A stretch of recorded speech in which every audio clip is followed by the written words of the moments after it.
ගෞරවනීය ස්වාමින් වහන්සේ, පූජකතුමනි, දෙමව්පියනි, සහෝදර සහෝදරියනි, දූ දරුවනි, අපි රටක් හැටියට මුහුණ දී සිටින්නේ ඉතිහාසයේ විශාලතම සහ අභියෝගාත්මක ස්වභාවික ව්‍යසනයට බව අප දන්නවා. ඒ වගේම අප දියත් කොට ඇත්තේ මෙරට ඉතිහාසයේ අභියෝගාත්මකම ගලවා ගැනීමේ මෙහෙයුම බවත් අප දන්නවා. මේ ඉතිහාසයේ විසින් එකවර රටම ව්‍යසනයට ලක් කිරීමේ පළමු අත්දැකීම වෙනවා. රටම සතර දිග්භාගයෙන් යට වුණු සහ ආපදාවට ලක් වූ තත්වයක් තුල මේ අතිශය දුෂ්කර ව්‍යායාමයේ ජයගත යුතුව තිබෙනවා. මේ අකාරුණික ස්වභාවික ව්‍යසනයේට අපේ කුඩා දූපතම සසල කළ හැකි වුණත් මේ දූපතේ මිනිසුන්ගේ මනුස්සත්වය සහ අධිෂ්ඨානශීලීත්වය කිසි ලෙසකින් සසල කළ නොහැකි බව නැවත නැවතත් පසක් කොට තිබෙනවා. මගේ රටේ ආදරණීය පුරවැසියන්ගේ නොසැලෙන ධෛර්යය සමග එක්ව නැවත මේ රට ප්‍රතිනිර්මාණය කළ හැකි බව අපි ඒකාන්තයෙන්ම විශ්වාස කරනවා. දයාබර දෙමව්පියනි, සහෝදර සහෝදරියනි, මේ ව්‍යසනයේ මියගිය සියලු දෙනාට නැවත ජීවිතය ලබා දීමේ හැකිනම් ඕනෑම කොන්දේසියකට යටත්ව එය ඉටු කිරීමට අප දෙවරක් කල්පනා කරන්නේ නැහැ. නමුත් අප යථාර්ථයේ වේදනාකාරී සත්‍යයට මුහුණ දිය යුතුයි. අහිමි වූවන් පිළිබඳ වේදනාව සදාකාලිකම අප අතර පවතිනවා. මියගිය සියලු දෙනා අපට අංකයක් නොවේ. සෑම ජීවිතයක් සමගම නමක්, මුහුණක් සහ කතාවක් තිබෙනවා. මියගිය සියලු දෙනාගේ පවුල් වෙනුවෙන් අපි හදවතින්ම අපගේ සාතිශය සංවේගය පිරිනමනවා. ඒ සංවේගයකට සීමා නොවේ. ඒ පවුල් වලට නැවත ඒ ජීවිතය ලබා දිය නොහැකි වුණත් සිසු සියල්ල ලබා දීම වෙනුවෙන් අප කැපවීමෙන් කටයුතු කරනවා. ඒ වගේම දැන් අතුරුදහන් වූවන් සියලු දෙනා නිරුපද්‍රිතව සිටීවාය කියන ප්‍රාර්ථනය අප තුළ තිබෙනවා. ජීවිත ව්‍යසනයට ලක්ව ඇති බොහෝ දෙනෙකුගේ දුක් වේදනා සමනය කිරීමට හා බලපෑමට ලක් වූ වින්දිතයන්ට ශක්තියක් වීමට ඉදිරියට පැමිණි සියලු දෙනාගේ දෑත් උණුසුම්ම වෙනද ගන්නවා. ස්වභාවික විපත් සහ ආපදා ඇතිවීම ඒ පාලනය කිරීමට නොහැකි වූ විට ඇතිවන විපත් සහ අදිසි ආපදා නිසියාරු කළමනාකරණය කිරීම නැවත යථා තත්ත්වයට හෝ පෙරට වඩා දියුණු තත්ත්වයකට ගොඩනැගීම යන ත්‍රිවිධ ක්‍රියාවලිය වගකීම ආණ්ඩුව සතු වෙනවා. ඒ වෙනුවෙන් ගත හැකි සහ ගත යුතු ඉදිරි ක්‍රියාමාර්ග මොනතරම් දුෂ්කර තත්ත්වයක් යටතේ වුවත් ගැනීමට අප බලාපොරොත්තු වෙනවා. මේ ව්‍යසනයන්ට මුහුණ දීමේදී පහසුකම් සහ මෙවලම් සීමාවක් ඇති රටක අප සතු ඇති අයෝමීය මානව සම්පත සියල්ලන්ට වඩා වටිනා බව නැවත නැවතත් පසක් කොට තිබෙනවා.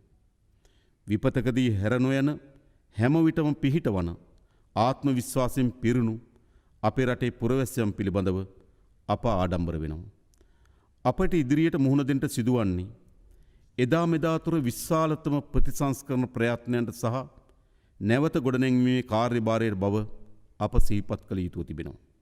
විනාශයේ තරම ගැන අනුමාන තක්සේරුව එතරම්ම බරපතලයි.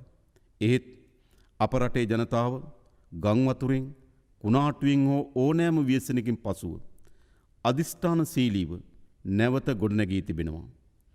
මෙම ව්‍යසනයේ ආරම්භයේදී අපගේ පළමු කාර්ය බවට පත් වුණේ ව්‍යසනයට මුහුණ දුණු පුරවැසියන් එයින් මුදවා ගැනීමයි.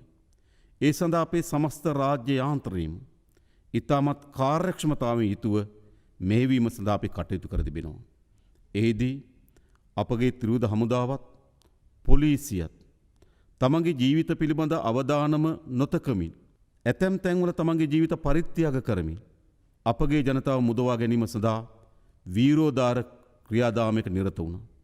ඔවුන් ගැන අපි ආඩම්බර විය යුතුයි. ඔහුට අපි ජාතියේ ප්‍රණාමය පුද කළ යුතුයි. ඒ වගේම අපේ අමාත්‍යංශ ලේකම්වරුන්ගේ සිට පහළ ග්‍රාම නිලධාරී කොට්ටාසින ග්‍රාම නිලධාරීන් තුමා දක්වා සියලු රාජ්‍ය යාන්ත්‍රණය යහුසුලුව මැදිහත් වෙමින් එම ආපදාවට ලක් වූ ජනතාව මුදවා ගැනීම සඳහා විශාල කාර්යභාරයක් ඉටු කරනු ලැබුවා. එය වුන් රාජකාරීන් ඔබට යන ලද මානුෂීය කාර්යයක්ස තේරුම් අරගනිමින් ඒ කාර්යයට හෘදයාංගම බැඳීමකින් යුතුව ඔවුන්ගේ කාර්යභාරය ඉටු කරන ලැබුව. ඔවුන්ට අපි ස්තුතිවන්ත විය යුතුයි. ඒ වගේම ව්‍යසනයටපත් වූ ජනතාව මුදා ගැනීම වෙනුවෙන් ස්වේච්ඡාවෙන් විශාල ජනතාවක් මැදිහත් වී තිබෙනවා. තමන් ව්‍යසනයටපත් නොවුනත් තමන්ගේ අසල්වැසියන් ව්‍යසනයටපත් වීම, තමන්ගේ අල්ලපු ගමේ කෙනා ව්‍යසනයටපත් වීම, තමන්ගෙන් එහා පැත්තේ දිස්ත්‍රික්කේ කෙනා ව්‍යසනයටපත් වීම, තමන්ගේ ව්‍යසනයක් ලෙස සලකා අපේ රටේ පුරවැසියන් එම ව්‍යසනයටපත් වූ ජනතාව මුදවා ගැනීම සඳහා විශාල මානසික කාර්යභාරයක් ඉටු කරමින් තිබෙනවා. ඒ පිළිබඳ ඔවුන් අපි මේ වෙලාවේදී සිහිපත් කළ යුතුයි. ඒ වගේම මේ මුදා ගැනීමේ ක්‍රියාදාමයේදී අපේ අසල්වැසි රටවල්, අපගේ මිතුරු රටවල් අපිට විශාල ලෙස උපකාර සපයා තිබෙනවා. දැනටමත් හෙලිකොප්ටර් යාන ලබා දෙමින්, සමහර ගලවා ගැනීමේ හමුදාවන් ලබා දෙමින් විදේශී රාජ්‍යයන් අප වෙත ඔවුන්ගේ මිතුරු භාවයේ හස්තය දිගු කොට තිබෙනවා. අපි ඔවුන්ට බෙහෙවින් ස්තුතිවන්ත වෙනවා අපේ රටේ ජනතාව වෙනුවෙන්. ඒ වගේම මේ මුදා ගැනීමේ කාර්යභාරයේදී දැන් අප සැලකිය යුතු කොටසක් ඉටු කොට අවසන් කර තිබෙනවා. විශේෂයෙන්ම එම මුදවාගත් ජනතාව කණ්ඩායම් 3ක් හැටියට ජීවත් වෙනවා. එක් කණ්ඩායමක් වන්නේ තමන්ගේ නිවස තුලම ආසන්නයේම අවතැන් භාවයට පත්වීම. දෙවෙනි කණ්ඩායම වන්නේ තමගේ මිතුරන් ඥාතීන්ගේ නිවෙස් තුල අවතැන් භාවයට පත්වීම. තුන්වෙනි කණ්ඩායම වන්නේ අවතැන් මධ්‍යස්ථානවල ජීවත් වීම. අපේ රටේ තිබුණු සමහර චක්‍රලේඛනයන් මෙම ප්‍රජාවන් තුනටම සහන සැලසීම සඳහා බාධාවන් ඇතිකට තිබුණා. අපි ඒ සියලු චක්‍රලේඛනය වෙනස් කොට අවතැන් වී තිබෙන්නේ කොතනද, ඉන්නේ කොතනද කියන ભેදකින් තොරව හැම දිනාටම රජයේ සහන ලබා දීම සඳහා අවශ්‍ය වෙන වැඩපිළිවෙල සකස් කොට තිබෙනවා. ඒ වගේම අපේ සමහර චක්‍රලේඛනයන් අපේ නිලධාරීන්ට අවශ්‍ය පරිදි මුදල් පරිහරණය කිරීම සඳහා බාධාවක් ඇති කොට තිබුණා. එම චක්‍රලේඛනයන් අපි වෙනස් කොට තිබෙනවා. ප්‍රාදේශීය ලේකම්වරයෙකුට ලක්ෂ 500 දක්වා මුදලක් වියදම් කිරීම සඳහා අවසරය අපි ලබා දී තිබෙනවා. එනිසා අපි හිතනවා මුදල් ප්‍රතිපාදන ලබා දීමත් එම ප්‍රතිපාදන කාර්යක්ෂම ක්‍රියාවට නැගීම සඳහා අවශ්‍ය වෙන නීතිමය රැකවරණයන් අපි අපේ රාජ්‍ය ආන්තර ලබා දී තිබෙනවා. ඒ වගේම ප්‍රතිපාදන ඔබ දන්නවා අපි පසුගිය අයවැය ලේඛනයෙන් සම්මත කරන ලද ප්‍රතිපාදන වලින් රුපියල් කෝටි 3000කට ආසන්න ප්‍රමාණයක් අප සතුව තිබෙනවා. පාර්ලිමේන්තු අනුමැතියකින් තොරව අපිට වියදම් කිරීමේ හැකියාව තිබෙනවා. ඒ සියලු ප්‍රතිපාදනයන් අප මේ සඳහා වෙන්කොට තිබෙනවා. අපි දිසාපතිවරුන්ට දැනුම් දී තිබෙනවා. ඔබට කොපමණ මුදල් ප්‍රමාණයක් අවශ්‍යද? කොපමණ කාර්යයන් කිරීම සඳහා ඔබට වැයබරක් දරන්න සිදු වී තිබෙනවද? ඒ සියල්ල ලබා දෙන්න අපි අවශ්‍ය වෙන කටයුතු සම්පාදනය කරලා තිබෙනවා. 2025 අයවැය ලේඛනයේ වෙන්කොට තිබෙන ප්‍රතිපාදන ප්‍රමාණවත් නොවන්නේ නම් අප පරිපූර්ණක ඇස්තමේන්තු හරහා පාර්ලිමේන්තු හරහා නව ප්‍රතිපාදන ලබා දීම සඳහා අපි කටයුතු කරනවා. ඒ හරහා අපගේ අවතැන් වූ ජනතාවගේ ආහාර පාන, සෞඛ්‍ය සහ සනීප ආරක්ෂක කටයුතු ඉටු කරගත හැකි වේ කියලා විශ්වාසයක් අපිට තිබෙනවා. ඒ වගේම ඊළඟ අපේ පියවර වන්නේ විශේෂයෙන්ම මේ ආපදා තත්ත්වයේ හේතු කොටගෙන අත්‍යවශ්‍ය සේවාවන් සහ යටිතල පහසුකම් විශාල ප්‍රමාණයක් බිඳ වැටී තිබෙනවා. බොහෝ ප්‍රදේශවල විදුලිය බිඳ වැටී තිබුණා. ඒ වගේම ජල පහසුකම් බිඳ වැටී තිබුණා. සංනිවේදන පහසුකම් බිඳ වැටී තිබුණා. ප්‍රවිෂ්ඨ මාර්ග කඩා වැටී තිබුණා. මේ ආදී යටිතල පහසුකම් සහ සේවාවන් විශාල ප්‍රමාණයක් බිඳ වැටී තිබෙනවා. අප ඒ සෑම ශේත්‍රයක්ම වේගවත්ව කාර්යක්ෂමව ඒ යටිතල පහසුකම් සහ සේවාවන් යලි ස්ථාපන කිරීම සඳහා අවශ්‍ය වෙන මෙහෙයුම් කාර්යයන් ගොඩනගා තිබෙනවා. ආපදාවට ලක් නොවූ ප්‍රදේශ තිබෙනවනම් ඒ ප්‍රදේශවල කාර්ය මණ්ඩලය මුළුමනින්ම අපි මෙම ආපදාවට පත් වූ ප්‍රදේශවල යටිතල පහසුකම් වර්ධනය කිරීම සඳහා යොදවා තිබෙනවා. ඒ වගේම අමාත්‍යංශ සහ ආයතනවල වෙනස් කාර්යභාරයන් තිබුණා නම් ඒ වෙනත් කාර්යභාරයන් සියල්ල අත්හිටුවා මේ ප්‍රමුඛතම කාර්යභාරයක් කොට සලකා මෙම යටිතල පහසුකම් ස්ථාපිත කිරීම සඳහා අපි දැනටමත් වැඩපිළිවෙළ සකස් කොට තිබෙනවා. විදුලි බල මණ්ඩලය, ජල ප්‍රවාහන මණ්ඩලය, ඒ වගේම සංනිවේදන ආයතනයන් සහ මාර්ග සංවර්ධන අධිකාරිය ආදී අත්‍යවශ්‍ය ආයතනත් එක්ක අපි සමීපව කටයුතු කරමින් ඒ සඳහා අවශ්‍ය වන දායකත්වය සහ මෙහෙයවීම අපි ලබා දෙමින් තිබෙනවා. ඒ නිසා අපි විශ්වාස කරන ඉතාමත් කෙටි කාලයක් ඇතුළත මේ යටිතල පහසුකම් සහ සේවාවන් මුළුමනින්ම අපි සපුරා ගැනීමේ හැකියාව තිබෙනවා. අපගේ ඊළඟ ප්‍රධාන ප්‍රමුඛතාවය වන්නේ මේ ව්‍යසනයට ලක් වූ රට කෙටි කාලීනව, මධ්‍ය කාලීනව සහ දීර්ඝ කාලීන ලෙස ගොඩනැන්වීමයි. මිල කළ නොහැකි ජීවිත අපිට අහිමි වුණා. තවමත් ගණනය කළ නොහැකි භෞතික සම්පත් අපිට අහිමි වුණා. මාර්ග සහ පාලම්වල සිට පාසල් සහ ජල පද්ධති දක්වා ආපදා කලාපයේ පොදු යටිතල පහසුකම් අලුත් වැඩියා කිරීමේ දැවැන්ත මෙහෙයුමක් කළ යුතු තිබෙනවා. සීරුවෙන් සහ ක්‍රමානුකූලව හිස ඔසවන්නට පොරබදමින් සිටි රටකට මේ තත්ත්වයේ සුළුපටු අභියෝගයක් නොවේ. කුඩා ස්වයං රැකියාවේ සිට මහා පරිමාණ කර්මාන්ත දක්වාද සුළු පරිමාණ ව්‍යාපාරිකයාගේ සිට මහා පරිමාණ ව්‍යාපාරිකයා දක්වාද මේ සියලු ශේෂ්ත්‍ර තමන්ගේ ආදායම් අහිම්වීම තමන්ගේ කර්මාන්ත කඩා වැටීමේ අනතුරකට මුහුණ දී තිබෙනවා. ඒ වගේම කුස්කර්මාන්තයේ නියැලෙන ගොවි ජනතාව පස්සම්පස් ශේත්‍රයේ නියැලෙන ගොවි ජනතාව මේ ආදී ශේත්‍ර විශාල බිඳවැටීමකට ලක් වී තිබෙනවා. එනිසා අපිට වේගවත් සැලැස්මක් අවශ්‍යයි. මෙම ශේත්‍ර ඉතා වේගයෙන් නගා සිටුවන්න. ඒ වෙනුවෙන් මේ වන විට අපි කාර්යක්ෂම සේවයක් ලබා දීම වෙනුවෙන් මේ ආපදා තත්ත්වය කළමනාකරණය කරගනිමින් වේගවත් කාර්යක්ෂම යලි ගොඩනැන්වීමක් සඳහා අවශ්‍ය වෙන නීතිමය රැකවරණ සහ ප්‍රතිපාදන අවශ්‍යතාවය වෙනුවෙන් අප හදිස් නීතිය පනවා තිබෙනවා. මා මේ රටේ පුරවැසියන්ට එක සහතිකයක් ලබා දෙන්න කැමැතියි.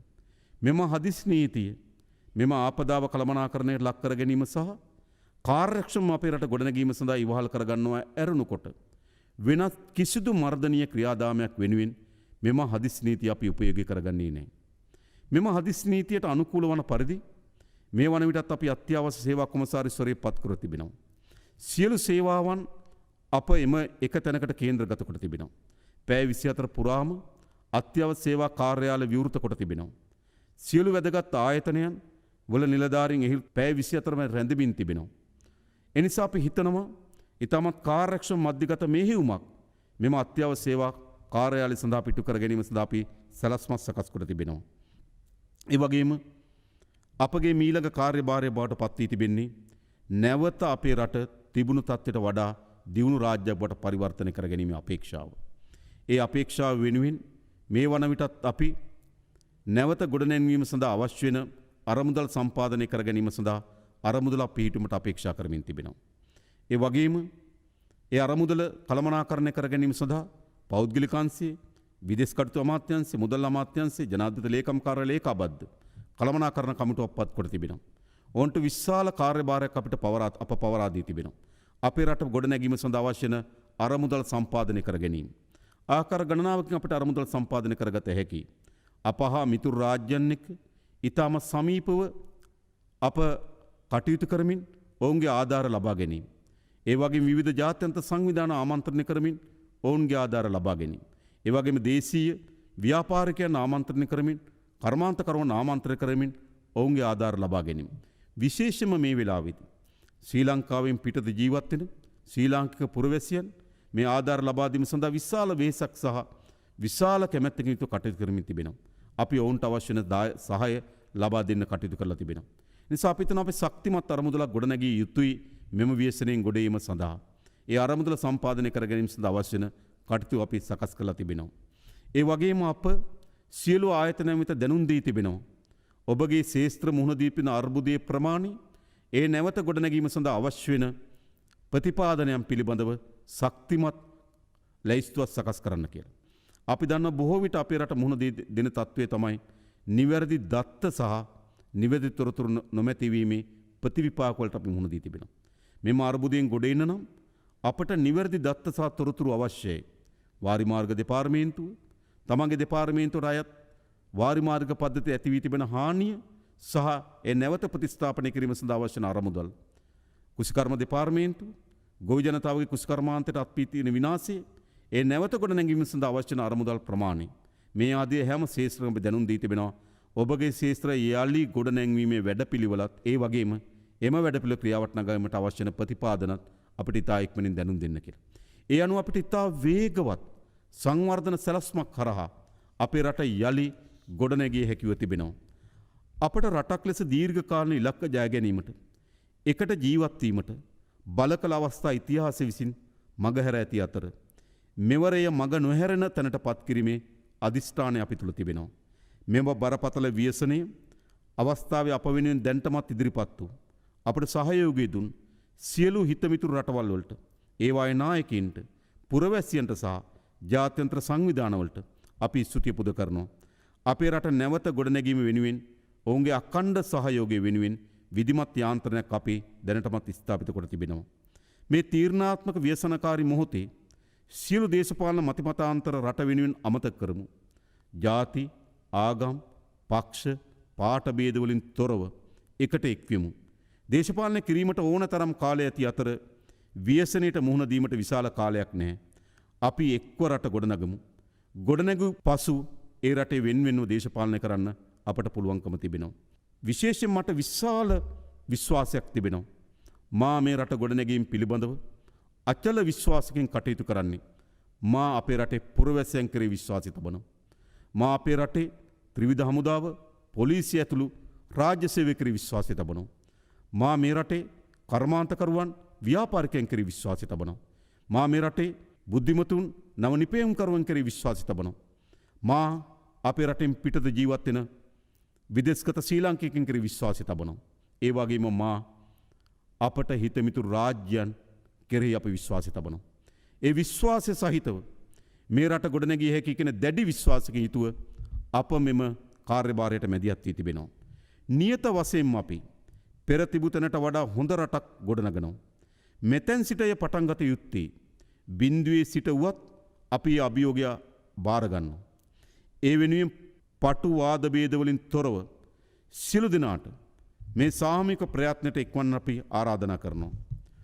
ජාතික හා ජාත්‍යන්තර වැඩපිළිවෙලක් ඔස්සේ මනා සම්බන්ධීකරණයකින් යුතුව කටයුතු කරමින් හෘද සාක්ෂියට අනුවම අපේක්ෂිත අරමුණු ඉටු කර ගැනීමට කැපවීම කියා මා ඉල්ලා සිටිනවා. ඕනෑම අන්ධකාරයක ආලෝක ඇති බව අප විශ්වාස කරනවා. මේ අඳුරු දිනයන් පහව යන බවත් අප විශ්වාස කරනවා. එනිසා අප එකාවන්ම නැගී සිටිමු. මේ කඳුළු සලන පාරාදීසය සුවපත් කරමු. දීප්තිමත් දිවයිනක් ගොඩනගමු. සියලු දෙනාටම තෙරුවන් සරණයි. දෙවි පිහිටයි.